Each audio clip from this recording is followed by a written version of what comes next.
Bonjour, vidéo suivante sur le thème de l'intuition. Si vous avez suivi les vidéos précédentes, donc je vous invite à vous mettre dans un état de présence intérieure, de présence aussi extérieure. On peut appeler ça de l'hyperprésence. Vous allez pouvoir profiter au maximum de cette vidéo. Je suis moi-même dans cet état et je l'ai même amplifié. C'est-à-dire que si vous branchez à moi, si vous êtes présent à ce que je dis, ça va amplifier aussi votre état. Même à travers une caméra, tout se transmet.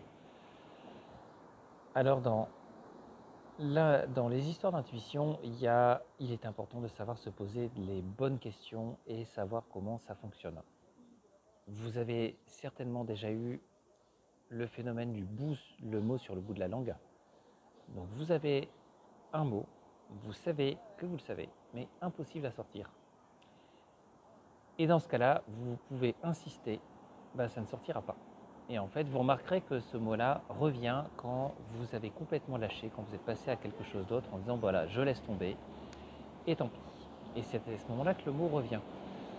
Pour l'intuition, c'est pareil. Si on se pose des questions, plus on va vouloir une réponse, plus on va insister, moins on aura de réponse. Parce qu'il y a ce phénomène de résistance. Moi, personnellement, j'ai l'impression que ce processus suit un peu les mêmes phases que l'on décrit pour le deuil.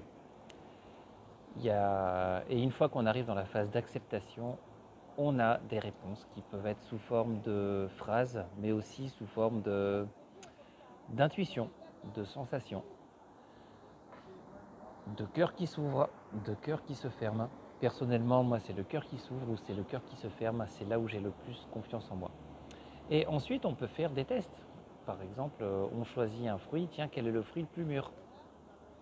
Par exemple, des melons. A priori, il est très difficile de savoir si un melon est mûr ou pas mûr.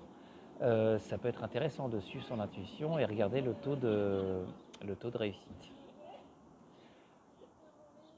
La prochaine fois, on parlera surtout de perception énergétique, parce que dans mon sens, ça fait aussi partie de ce domaine.